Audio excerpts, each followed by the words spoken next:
შვიდი ბიბლიაში ყოველთვის არის სრულყოფილის დასრულების სიმბოლო არის და ლოცვა არის დასრულებული უნდა იყოს. Თლიანად სრულყოფილი უნდა იყოს შენ იმაში. მათემატიკური რიცხვი კი არ არის. ბიბლიაში რიცხვებს სხვადასხვა ნიშნა აქვს, სხვადასხვა აქვს, სიმბოლური არის პირდაპირ და ისე და ასევე 7 ხა კონკრეტულად 7 მექანიზმი კი არ დაგვიდო მაგისი. სრულყოფილი ლოცვა, სრულყოფილი ლაპარაკი, სრულყოფილი და არა ბოდვა და რაღაც. ლოცვა თან მათემატიკურად კი არ არის ბიბლიაში, ლოცვა არის სურვილი შენი მუდმივი ღმერთთან ურთიერთობისა. ლოცვა არის ურთიერთობა. ლაპარაკი არის ურთიერთობა, ხო? წარმოიდგინეთ, ახლა მე მუნჯი ვიყო. ჩვენი კომუნიკაცია ხო არ შედგება. მარტო ცალმხრივი იქნება. წერილობითი კი დიდ დროს წაიღებს. წარმოიდგინეთ, ახლა ლოცვაც ურთიერთობა ეს მეტყველება რო გვაქვს ჩვენ და ლოცვა არის ქრისტიანისთვის ღმერთთან ურთიერთობა. ჩემი ფიქრებით, ჩემი განცდებით, როცა მე ვიწამე, რომ ცოცხალ რეალური ღმერთი არის. თუ რეალური ღმერთი არ შემოდის, შენ ლოცვას ფასი არ აქვს. იცით რატომ? შენ ლოცვის ობიექტად არჩეული გაქვს ხატი, საანთელი და ცოცხალი მღვდელი. ლოცვა არ გამოვა. შენ კომუნიკაცია სხვასთანა გაქვს. ამიტომ წარმოდგენაში უნდა შეიქმნათ და შეიმუშაოთ ღმერთი როგორც ყველგან არსებული და როგორც პიროვნება. ეს იმ შემთხვევაში ხდება, როცა იესო ქრისტე განსხეულებული იესო ქრისტე შენ წმენაში უშვებ როგორც შენ მხსნელს და აღსდგარს განა იმიტომ რომ გადაკარგული სულიწმიდის მეშვეობით უკვე შენთან დავანებულს.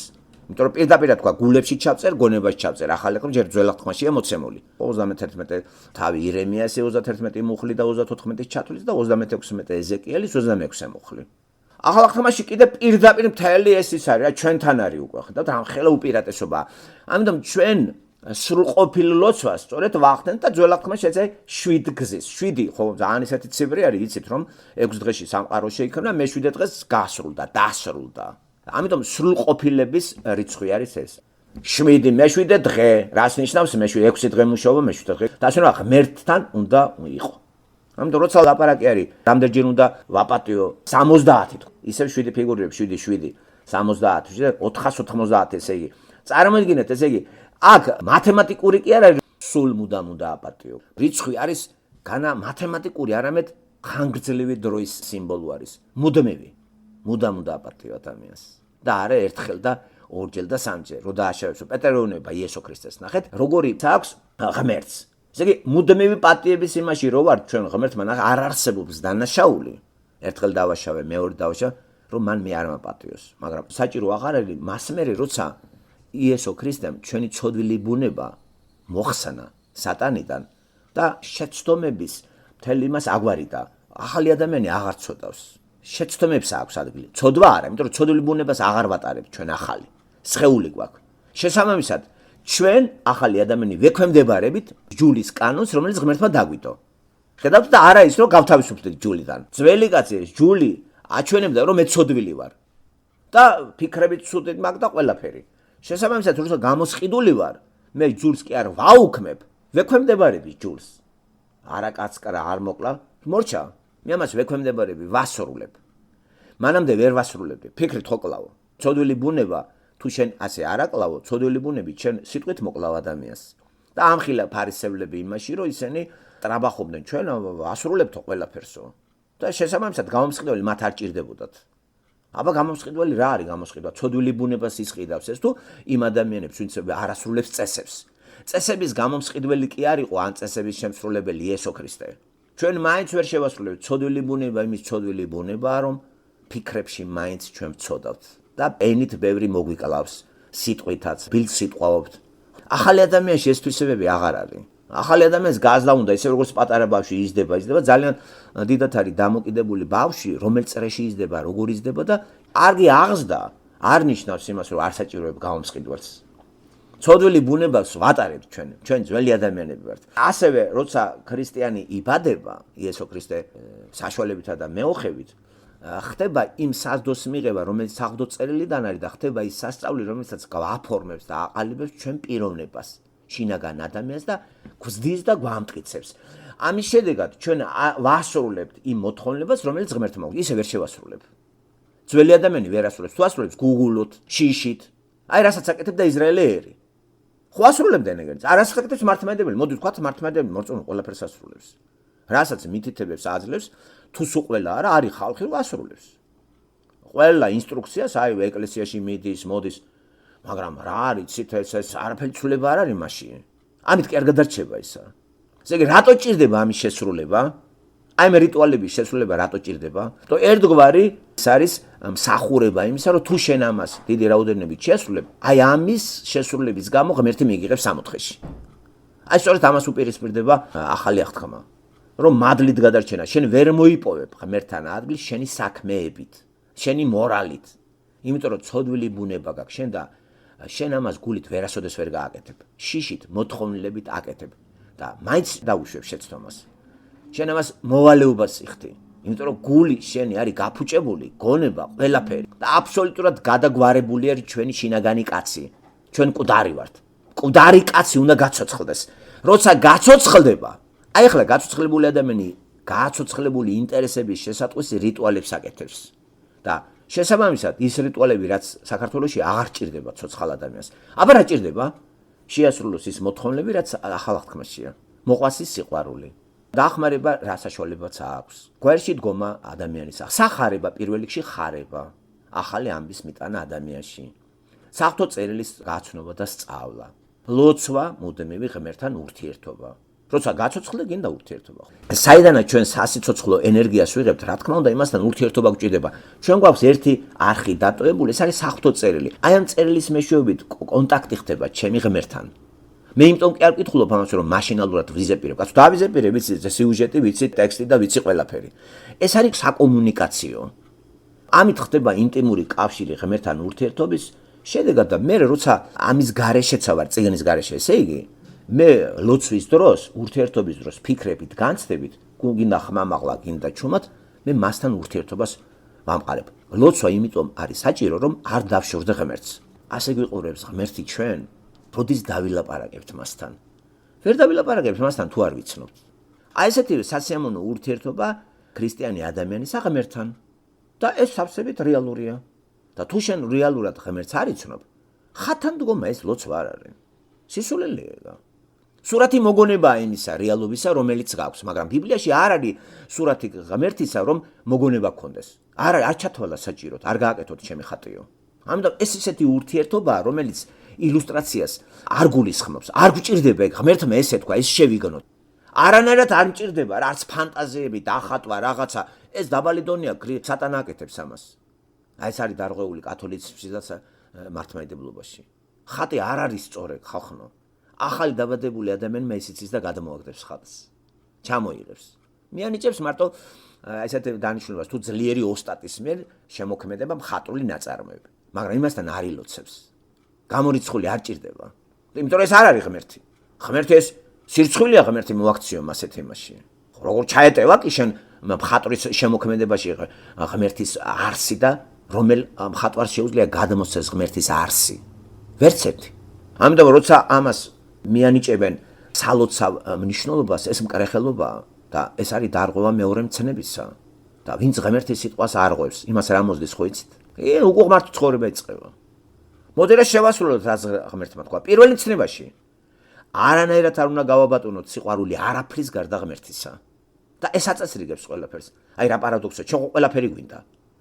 და ღმერთის გარეშე სიყვარულიც არ არის. ამიტომ ნახეთ 10 ცნებიდან პირველ ადგილზე არის ღმერთის სიყვარული. თან გონებით, ნებით ჩართულია ყველაფერი, ჩვენი ინტელექტი, გონება და ნება. ნახეთ მთელი გულით. მეორე მცნება არ გააკეთო ამ სიყვარულის გამო, გინდა წარმოდგენა და რაღაცა ხატი არ შეიქმნა. არც ადამიანის ფორმით, არც ხოველის, არც ფრინველის, არც მცოცავის. ამას კი აკეთებდნენ.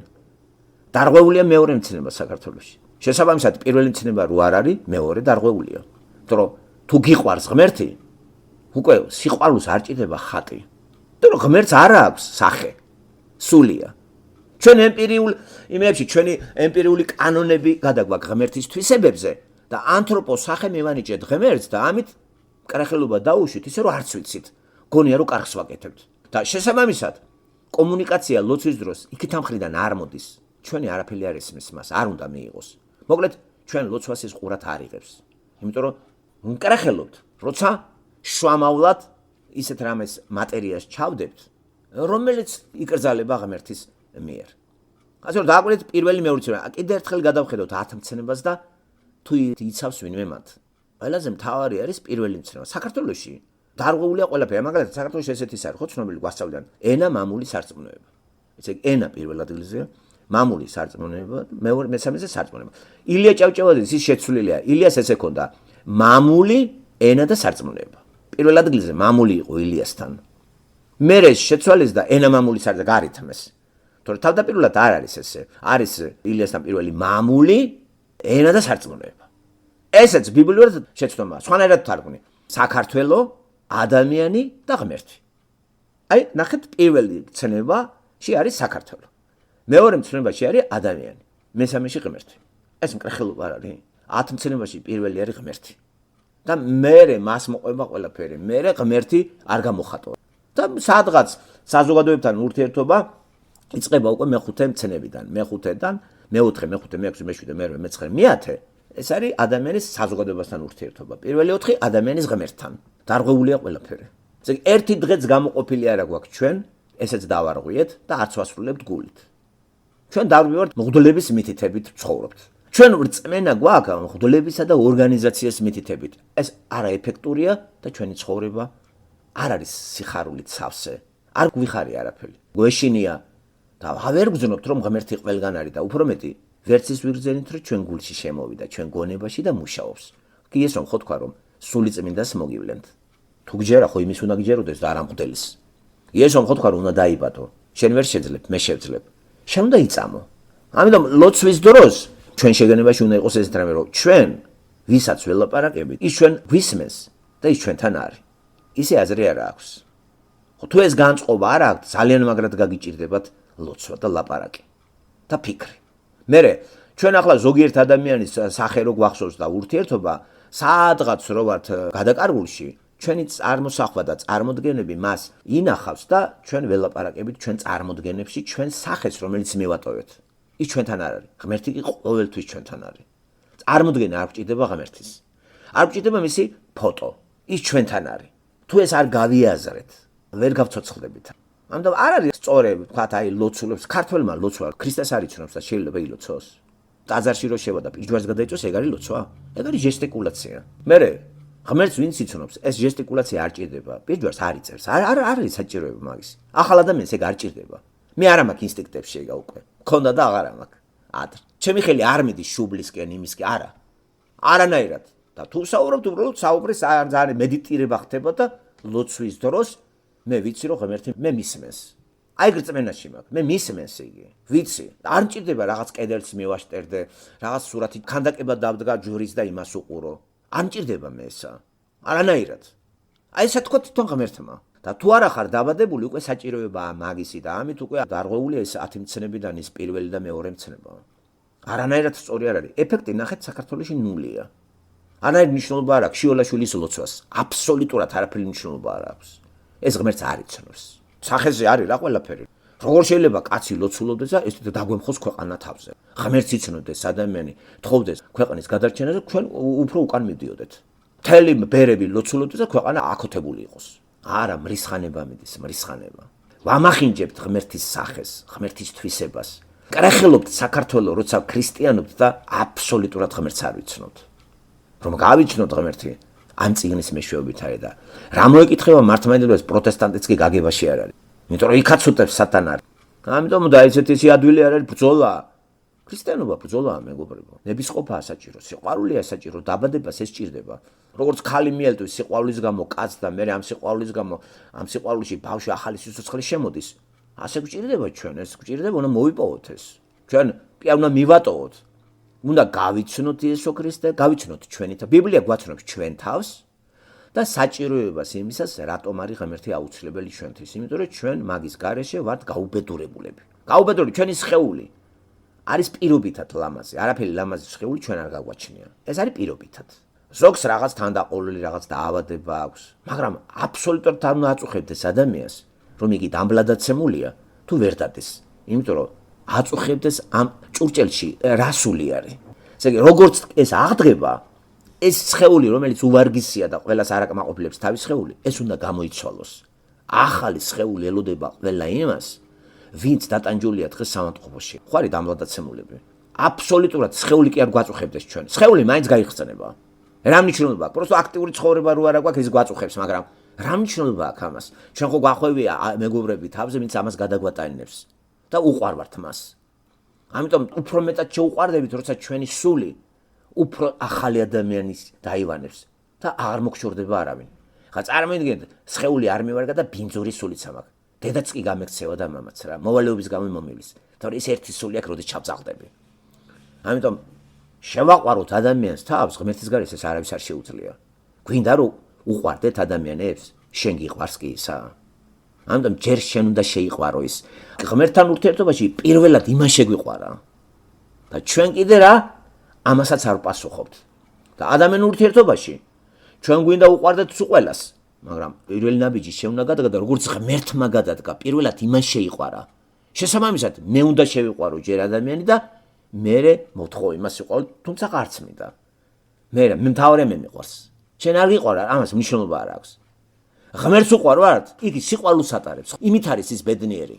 და მე დავიღუპები თუ მე სიყვარულით არ ვპასუხებ. რატო განიცდის ქართველი უსიყვარულობას, იმიტომ რომ თვითონ არ ატარებს სიყვარულს. და თუ ვინმე მიატოვა, გადარეულია. ღმერთი რომ მიატოვოს, ღმერთი გადაირევა? პრობლემა შენ გექნება. ის სიყვარულში მაინც დარჩება.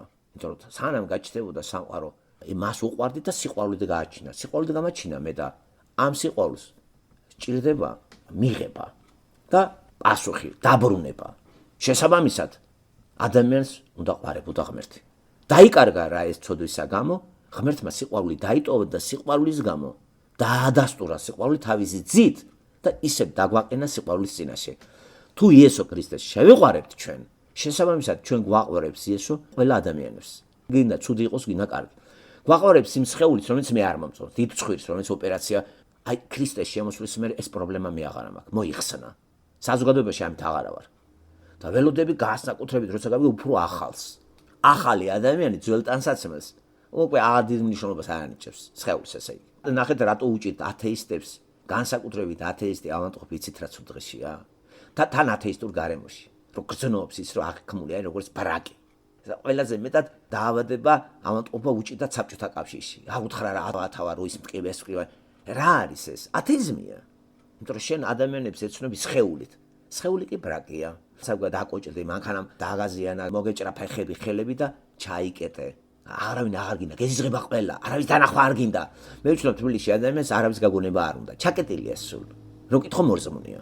ქრისტიანს არაფერი არ აწუხებს, არც მისი დამბლადაცემულობა, არც მისი დეფექტიანობა, იმიტომ რომ შიგნიდან იგი ისეთივე სულიერი და აბადებულია. როგორც მაგალითად კვაზიმოდო გახსოვთ ბიბლიიდან აიღო იმ ჰიუგო მეზის რომანი ესმერალდასა და კვაზიმოდოსისა ან კინგ-კონგი ფილმი რო იყო ეს იდეა ბიბლიურია რომ სილამაზე მოდის შიგნიდან სილამაზე ტრანსცენდენტალურია სიყვარული მარადიულია სილამაზე მარადიულია და იგი დამახინჯებულია ცოდვისა გამო ღმერთს რო დავშორდით სამყაროს დაიბრიცა ადამიანიც დამახინჯდა ღმერთთან რო აღდგება ადამიანი ლამაზდება და ლამაზი ფორმასაც შეიძენს ის დაბადებული ადამიანი რომელიც აქ დაიბადა და სხეული ჩამოშორდება მიწას მიებარება. მიწას კი არ უნდა მივაბაროთ ადამიანი, მიწას მიებარება უვარგისი სხეული. აი კიდე რო გამოვიდა ის სადავიდა, ის სიხარული კონდეს და ის უკვდავია, ის მარადიულია. მიწაში არავინ არ ცხოვრობს. მიწაში უვარგისი სხეულია, მეგობრებო. და ყველაზე მეტად გახარებული იქნება ის დაბადებული ქრისტიანი ადამიანი, ვისაც მთელი ცხოვრება დაბადებიდან სხეული უვარგისი ქონდა. აი ეს ერთი სული აქვს, როდის ახალ ტანსაცმელს შეიძენს. აი ეს არის მორწმუნე ადამიანი. იყო დასავლეთში ვიცი ბევრი, რომელსაც ეგ პრობლემა არ ქონდა. და ერთი სული აქვს, რო გარდავიცვალები ველოდები ახალ სხეულსო რა. ხა ასეთ ადამიანთან ცხოვრება ძალიან ასატანია. მე ესეთ დამბლადაცემული მამაც და ბაბუაც ჩემთვის მისაღებია. რომელშიც სული ახალია და ის ჩემთვის საყვარელია. სხეული კი არ მიზიდავს უკვე. მისი ახალი სული რომელიც მასში არის. ამიტომ ხატავენ პოეტები და ხატრები სულ აი მას მიეწვდიან, აი მარადიულ სილამაზის გადმოცემის ცდაში არიან. ჩვენ კიდე ენტროპილებული იმაში გარემოში ვცხოვრობთ და ეს არასოდეს არ გაჩერდება დიდხანს. ჩვენ მივაქციოთ შინაგანს. ძველმა ფილოსოფოსებმა, ანტიკოსებმა იცოდნენ ეგ რომ სულზე მეტი აქცენტი. აღარ ღმერთმა გვითხრეს, ახალი ადამიანი, შენ უნდა დაიბადო. მე ამას გავაკეთე, შენ უნდა იწამო. მე ვიკონტაქტე ჩემთან. დაბადებული ადამიანი ეძებს ღმერთს, ისევე როგორც დაბადებული საშოდან გამოსული ბავშვი იმავე წუთში დედის მკერდს ეძებს და ბრმად მიაგანებს და არ შორდება. რო აწიწვნო ტილის დაიწყებს. ასევე დაბადებული ადამიანი იმავე წუთში ეძებს იმ სულიერ ძეს, რომელიც საფრთხო წერილი ქვია და აყალიბებს ეს წერილი მთელ ცხოვრების მანძილზე. და ამზადებს მასთან შესახვედრად და ამ ტანსაცმლის გამოსაცვლად, რომელიც უვარგისია და აი მას რომ ბორკავს შენი ახალი ადამიანი და აღარ გვჭირდება მითითება არა კაცკლა, არ მოიპარო, არ იმროში, ეს აღარ გვჭირდება ჩვენ ამას შიგნაგანი კაცის მოთხოვნილება არის, რომ ეს არ შეასრულო. არ სურს ეს მას. აი ამ შებრძოლებას თუ ერთგვარ დაპირისპირებას ძველი და ახალი ადამიანისას, რომელთა წელის მეშვიდე თავში გავეცნობთ. განვიხილავთ ამას და უფრო მეტად ღმერთი ინებებს დარწმუნებულად თვითონ ჩვენთაგან ამ წიგნთან რომ მივა, სმენელების უმრავლესობა შეიძლება რაღაცა იგრძნოს და მე არ გეუნებით ტყუილს. ეკლესიასთან და ეს გასაგებია, აი აქ რომ მივალთ ჩვენ, იგივე სასწაული უნდა მოხდეს, რომელსაც ბევრი ადამიანების ცხოვრება ამ ტექსტებმა შეცვალა. და ეს სასწაულია. დაგაფიქრებს, იცი, რაღაცაზე მიხვდები, გაგახარებს და სიხარული შეგიყვარებს, აი გაბედნიერდები მყისიერად. რომ თურმე ადამიანი ნახე ვინ აკავს მამად, სამყაროს შემოქმედი და აღარ შეგაშინებს არც იბერე, არც გარდაცვალება. პირიქით გაგახარებს რომ დაბრუნდები მამის წიაღში, საიდანაც მოვდივართ. ჩვენ ხო მაგისთვის ავართ გაჩენილი, მარადიული სიყვარულისთვის და მარადიული ნეტარებისთვის. ჩვენ არა ვართ დროული, ჩვენ უკვდავი ადამიანები ვართ, მაგრამ თუ ღმერთს დაშორდები, კი იქნები, ღმერთს დაშორდები, დაიტანჯები. ამიტომ სხეული განდიდებული ყველას ელოდება და ყველას ლამაზი სხეული. არ არსებობს სიმახინჯე. სიმახინჯე ცოდვის შედეგია. ხო და რაც უფრო ცოდვა გრძელდება, უფრო მახინჯდება ყველაფერი. წაიბილწა ყველაფერი. ღმერთი არის ლამაზი, ღმერთი არის საყვარელი, ღმერთი არის აბსოლუტური სიბრძნე, გონიერება, აბსოლუტური სამართლიანობა. აი ესეთი პატრონი რო გყავს რწმენაში ქრისტიანს რამე შეგაშინებს. ის გეწყინება რომ თქვა მე მიქცვა, იმაზე იქნები ცუდად რომ ცხვირი გზელი გაქვს და ეხლა ოპერაციაზე დავწვე. რა პრობლემა ეგა? შენის არ გაწუხებს გამრუდებული სული რო გაქვს და ყტარი. ხომ ქსიამონებს როცა იტყვიან ლამაზი ხარ, ნახე რა კარგი გოგოა ვიტყვი. ეს არაფერი არ არის იმ სილამაზთან წირო გელოდება შენ. ეს არაფერი არ არის. ეხლა ფორმაც ლამაზი მოგცა ღმერთმა, ხო? მაგრამ ეს დაჭკნება. შიგნიდან ახლა სილამაზეს შემოვიდეს, დაიბადოს ადამიანი, რომელსაც ელოდება ამ ლამაზი, აქაც რო გარგუნა ღმერთმა ეს სხეული, ეხლა ეს უნდა გამოიცვალოს და უფრო ლამაზი და განდიდებული, რომელიც არ გაიხსნება და არ დაიშლება. არ დაჭიდება კოსმეტიკა და არ დაჭიდება მაკიაჟი. აი ეს გველოდება წინ. ძველი ადამიანი დღითი დღე ხო? ბერდება ახალი დღითი დღე განახლებას განიცდის. ეს წერია საღვთო წერილში. პავლეს წერილებიდან გამახსენდა ეს. ასე რომ ლოცვა აუცილებელი, აგერიგერი თავად ტაძარში შევარდები, ის ლოცვა კი არ არის. ის არის რელიგიურ ოფისში შეხვედი ჩათვლების მისაღებად. არა. სადაც ახარ, წევ ხარ, ზი ხარ, ამას არ აქვს მნიშვნელობა, მუხლებზე დგე ხარ, გვერდით ახარ, სადაც ახარ. შეიძლება გაგკვირდეთ, აბანოში ხარ, ბანაობ, ტუალეტში ხარ. რა, ლოცვა არ არის საჭირო? რა, ღმერთის გარეშე მოშარდა ვინმე შეუძლია? იქაც დაისწრე. შენთვის ეს სამარცხინო გონია, ეს წმინდა ადგილი მარტო ის არის, ტაძარი? ტუალეტი არ არის წმინდა ადგილი, სადაც ღმერთია, ყველგან სიწმინდავია. იმიტომ რომ გააწმინდა მან იესო ქრისტემ ეგ გააკეთა სწორად. ცოდვას გამოწიწყნა ესა და აღარ არის ადგილი ისეთი, რომ ეს ბინძურია და ეს წმინდა. ეს ადამიანმა შეიმუშავეს. ასე რომ ყველგან დაისწარით ღმერთი, ღმერთი ყველგან არის. და მით უმეტეს, როცა სხეულში ინება და გმითხრა, შემოვალ. ოღონდ მიმიღეთ. და ჩვენი პრობლემა ეს არის, არ ვიღებთ. მივიღოთ ესე, მივიღოთ. წავიღოთ, ვიფიქროთ, ვიაზროვნოთ, ვილოცოთ. იგი გვისმეს, იგი ჩვენთან არის. მე რო განცდა არ მქონდეს, თქვენთან არც ვილაპარაკებ. რა გამაძლებინა თქვენთან ამდენი ხანი ლაპარაკს? ის რომ მესწრება, იმიტომ ლაპარაკობ. თორე ეს ძალიან ძნელია, იცი? ყოველდღიურად წარმოგიდგენთ ვინმეს უმუშავი ამ რეჟიმში მე რო ვარ თქვენთან. არა, გაგექცევათ ყველა რა, გინდა მაკარტური, გინდა ისე, გაგექცევათ ყველა. ჩვენ ყოველდღიურ რეჟიმში თქვენთან ურთიერთობას მაძლევინებს, ვიცი რომ ღმერთი მისმეს. მახარებს, მე იმას ველაპარაკები, იმასთან ვლაპარაკობ, იმასთან მაქვს ურთიერთობა. ლოცვის ერთ-ერთი ფორმა ესეც არის. სოციალური ფორმა არის ეს. ვისწრებ მას ყოველ ჩემ საუბარში. ერთი წუთითაც არ მშორდება, რომ ის მესწრება. არა მარტო საუბარში. ჭამის დროსაც ვიცი რომ ის ჩემთან არის. ურთიერთობაში ვისწრებ, ყველგან ვისწრებ. იმიტომ რომ ყველგან არის. და არა ის, იცი, ტაძარში მივდივარ. ჩემი სხეული ტაძარია. სულიწმინდა რა თქვა, შემომიშვი. სახლი რა, ეკლესიაზე ნაკლებია? თითოეული თქვენთაგანი სახლი ეკლესია, ღმერთი იქ არის. სადაც ღმერთი ეს ეკლესია. ესე იგი, თვითონ მოლაპარაკე და შენ მიუგდე ყური. ჩვენ კიდე წერილი მუდამ გვაქვს. ჩამოგვირიგა ყველას. გადავშალოთ, წავიღოთ, ვიფიქროთ. ვიფიქროთ, დაუბრუნდოთ იმ ადგილს და ეს მიდის სულიერი საზდოს დის ადამიანს. ფიზიკურ საზდოს ჭირდება ჩვენ ფიზიკას ფიზიკური საზდო. განსაკუთრებით მოზას. როცა იბადებით, სულიერი საზდო არ ჭირდებათ? ეს არის საღვთო წერილი. მარტო ამ საღვთო წერილით ყალიბდება ადამიანი სულიერად და იზრდება, გონიერდება და და სულ ამასთან არის თელი ცხოვრების მანძილზე. ეს ისეთი წიგნი არ იცვლება. გარდაცვალებამდე შენი ახალ ადამიანის საკვები ეს არის. ძველი ადამიანის სხეულს საჭმელი ჭირდება. იმიტომ რომ დროებით ეს ჭურჭელი არის ჩვენი ახალი ადამიანისა, რომელსაც გამოცვლელოდება და როცა ეს მოვა ამის დრო ჩვენ ამ სხეულს ცივილიზებული მით დავასაფლავეთ. და მორჩა. დავიმშვიდობებით იმ ადამიანს, ვინც აქედან გამოვიდა და იმერწმენით უნდა ვიყოთ, რომ ამას შევხვდებით. თუ ეს რწმენა არ გაქვთ, რა გონიათ ის დამთავრდა, მოკტა? უბრალოდ დავშორდით ადამიანს, მაგრამ აუცილებლად შევხვდებით. ყველა ჩვენთაგან ერთმანეთს შევხვდება. ზოგი დარჩება ერთ ადგილზე, ზოგი არა. ეს ღმერთთან ყველა შევხვდება. აბსოლუტურად ყველა შევხვდება ღმერთს, ყველა. ბრძენი, ჭკვიანესა ამაზე არაფერი მნიშვნელობა არ აქვს ამას. აქაური სილამაზე გარფეთს არ წარმოადგენს. აქ რო ვარ, აი ესე ალამაზე ნეტა იმის ცხვირი მქონდეს, აი ეს ხვარიან ადამიანების და რაღაც იდეალები რო აქვს და ისე გავიკეთო თმები, ასე გავიკეთო. ჩვენი ინდივიდუალობას პატივიცეთ. ღმერთმა რაც მიბოძე ის უფრო კარგია. რა არ მჭირდება არაფერი. აი ნახეთ ღმერთმა რა გვასწავლა, თორე ისე გასკდები გულზე.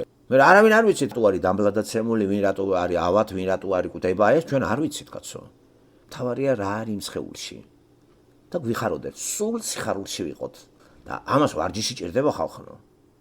იმიტომ რომ არ მოვაბეზროთ ადამიანებს თავი. როცა ახალი ადამიანი ღმერთით არის, ყველას უყვარხარ იცი. იმიტომ რომ ღვთაებრების სიყვარული მაგარი რამეა. რომც არავის არ უყვარდეთ, ჩვენ ხო ვიცით რომ ღმერთს უყვარვართ. ჩვენ არ მოწურათ არავის იცი ჩვენ, აი ღმერთს უყვარვარ. ეგ მახარებს მე, ყოვლის შემძლეს უყვარვარ. ადამიანის სიყვარული ვერ მოვა მასთან. მე ვიცი რომ ისე უყვარვარ მე მას, რომ ნახეთ ჩემი ცოდვილი ბუნება მანა იყო, გამანთავისუფლა. ვინ რომელი ადამიანი გააკეთებს ამას? თან დაუმსახურებლად, საჩუქარი ეს, მადლით გადამარჩინა და აღადგინა კავშირი ჩემი მამასთან. შესაბამისად, საჭირო არის კომუნიკაცია ლოცვის მეშვეობით. ჩემი სიხარული გაუზიარო, ჩემი სიყვარული, ჩემი მე რაღაც მოთხოვნილება, გაჭირვება, რაღაცები ვთხოვოთ, დანარჩენს დაველოდოთ, არ არის პრობლემა. დაგვახმარებს მეგობრებს, ნაცნობებს, მარტო არ დაგტოვებს არავის. არ არის პრობლემა ეს. თავარია, შენ გიხარია? სიხარული გაქვს თუ არა? თუ კვდები ისე უსიხარულოდ, დაიბადე და უსიხარულოდ მიდიხარ. გახარებს ნივთები თუ გახარებს ღმერთის არსებობა. ნივთები მოძველდება. ნივთების სიხარული რა არის? მოგწყინდებათ. იყიდი რაღაცას ისე აღარ გაინტერესებს, გადააგდებ. ბავშვი, ხო იცით, ერთ და იგივე სათამაშო გულს უწუხებს. ყოველთვის უნდა ახალი რაღაცები. გადაყრილი აქვს და მთელი გროვა არის ბავშვების ოთახში. და ფული იყრება უამრავი. ასე რომ ღმერთი ესე არ უყურებს ამას. ჩვენ არა ვართ ისეთი პიროვნება, ან სათამაშო იყო ღმერთის თვალში, მას უყვარვართ, იცით თუ არა. ისეთი დიდი სიყვარული აქვს, რომ ჯვარზე გაეკარა. იმიტომ რომ მასთან დაგვაბრუნოს. ცოდვით ვერ დაგვაბრუნა. ცოდვილი ბუნებით ის გამორიცხულია. ამიტომ საჭირო იყო რაც ხელს უშლიდა, ჩემსა და ღმერთის ურთიერთობას იყო ცოდვილი ბუნება, მან აიღო თავის თავზე და ახლა გამამართლა და მითხრა, შენ გაწმინდებული ხარ, გასუფთავებული ხარ, სისხლით ჩამორეცხილია ცოდვა. გაფერხებდა ცოდვა ღმერთთან, ეხლა კი მორჩა. რისხვას გადაგვარჩინა. ასე რომ ქრისტიანი კუდომის პროცესში, გარდაცვალების პროცესში რისხვა აღარ იქნება. გადავა ისე რა მიიძინებს, გადავა და ღმერთთან იქნება. მარადისობისათვის ვართ გაჩენილი და მარადისობა გარდაუვალია ყველა ადამიანისთვის. მაგრამ მარადისობაში არის ადგილი ერთი ჯოჯოხეთი უღმერთო, მეორე ღმერთის ადგილი. აქ კიდე არჩევას ვაკეთებთ.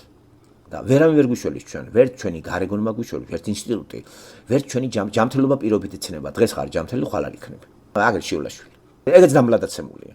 მის სულში ახალი ადამიანი არ არის, იმიტომ რომ ახალი ადამიანი როცა არის, ის გააჟღერებს. მოусმინეთ, აბა, რეებს ბოდიალოსება. შეგეცოდება, შეგებრალება. მაგრამ რა პრობლემაა ახლა ჩვენ ხარ არ წყევლი და არაფერი. უბრალოდ ხედავ რა არის და როგორ არის. მაგის ბრწყინვალება მე საერთოდ არაფერს არ წარმოადგენს. ხო ვიცი რომ აიმალება ამის უკან იცი, ვინ გვატყუებს. ამიტომ ღმერთი თქვენთან არის.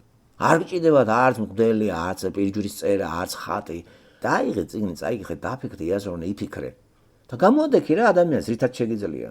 რაღაცის გაკეთება ყველა შეუძლია და ამბლადაცემულსაც შეუძლია. ჩვენ ვართ უბრალოდ აი დაბოღმილები, ცოდვაში დაბადებულები, ცოდვილები და გვეზიძღება სამყარო.